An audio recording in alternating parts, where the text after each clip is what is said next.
It's World Mental Health Day. Hashtag World Mental Health Day. So all the usual suspects are out with their pearls of wisdom and their gems of advice for you living your better life and sharing about your mental health conditions. And you should share them every day. And this celebrity has this to say, and this organisation has that to say, and everyone's got a nice little quote from Anthony Hopkins or someone else. But I guess my question to those people posting is, to what extent do you think that your pearls of wisdom or your gems of knowledge have worth? To what extent do you think that your advice has weight in other people's lives? Because during the years of lockdowns, which were the biggest scam in human history, you went silent and you said nothing, and for many and most of you, your silence was bought either by your employer or your sponsor or someone who pays you or a government body or wherever you receive your funding from, bought your silence to be complicit. So why is it now you think your words have weight or value when your silence could be so easily bought? And the next time, because there will be a next time, where human beings are controlled and coerced into not living their lives and killing themselves in their millions, presumably it will be as easy to buy your silence once again. I mean, my personal view on you, away from that rather more dignified response, is that you're all a bunch of cunts. But to anybody who's genuinely suffering with their mental health and who was tortured during lockdown, please do know that a great many of us were always by your side and will continue to walk with you, regardless of your views, your opinions, your politics, your personal life. We will always stand for freedom and we will always walk with you hand in hand.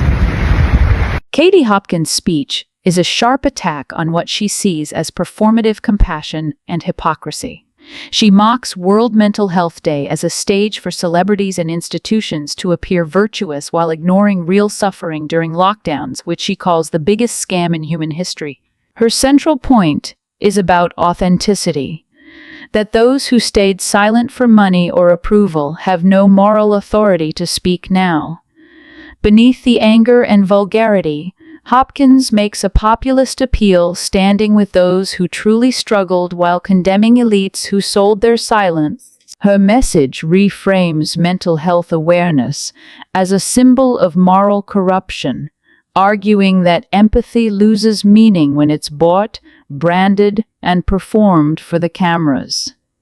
Well, clearly they've got the meeting coming up, and Trump last met Xi in 2019, and the 90-day truce on the tariffs is going to expire in November.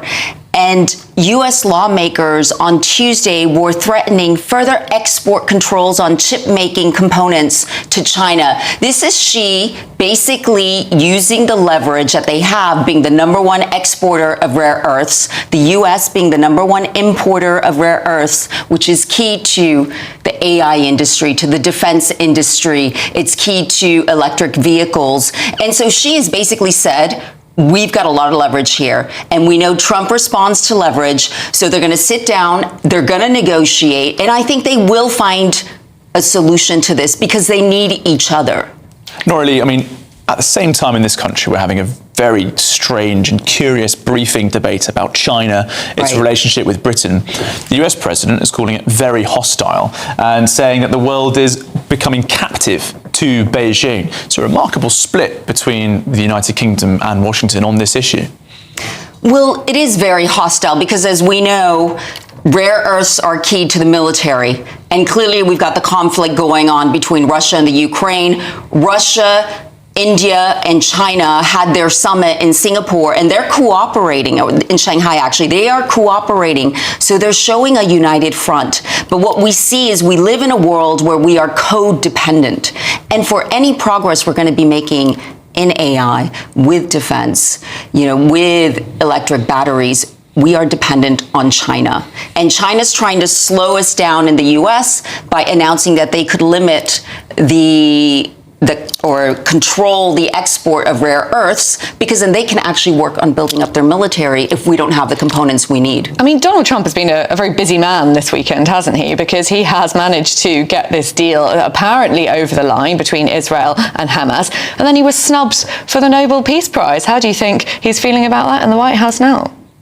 Donald Trump is a positive man. He is somebody who's going to feel very proud that he accomplished what most said was impossible. Yes, he will feel snubbed, but the whole world is recognizing that Donald Trump is a man of action. And only Donald Trump, I think, could make this happen. It's clear the Arab powers respect him 100%. specifically, whereas perhaps before, there's some reporting coming out over the weekend about how Joe Biden perhaps had the opportunity to do this, didn't take it, was a bit weak with Benjamin Netanyahu and the other powers in the region. It's clear that those in Riyadh, in Amman, in Jordan as well, of course, they look at President Trump and I think they're sort of petrified of him, right?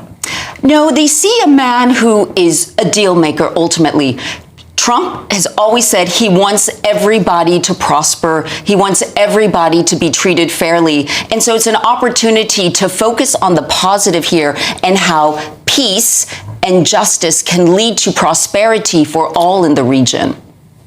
Yeah, I mean, Donald Trump has his detractors. He's a Marmite figure, a little bit like Boris Johnson. If this peace deal does hold, at least for the time being, do you think those detractors will quieten down a little bit, or will the haters hate? I think, as you say, if you don't like Marmite, you're never going to like it. So the haters will always hate, but history will never forget. If this peace deal does hold, history will never forget, and all of our children will forever remember that Donald Trump was the man who changed the Middle East. Yeah, after the war ended in the Western Balkans, we saw lots of children in Kosovo being called Tony Blair. Do you think perhaps there could be some Arab children named after Donald Trump as a consequence of this peace deal?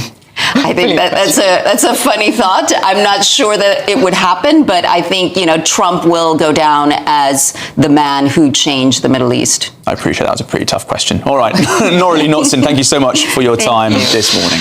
Nora Lee Knotson's statement history will never forget, and all of our children will remember Donald Trump is the man who changed the Middle East functions less as analysis and more as political canonization. By invoking the weight of history and the innocence of children, she frames Trump's actions not as policy achievements open to debate, but as enduring moral legacy. The phrasing turns diplomacy into destiny, portraying Trump as a singular, almost mythic figure who reshaped a volatile region through force of will. This kind of language reflects a familiar pattern in political commentary, transforming complex geopolitical maneuvers, such as the Abraham Accords, into symbols of heroism. It glosses over the messy realities of regional power dynamics, ongoing conflicts, and the transactional nature of the deals themselves. Instead, Knotson's tone elevates Trump from negotiator to historical savior, a rhetorical move that both flatters his base and simplifies history into a story of one man's triumph.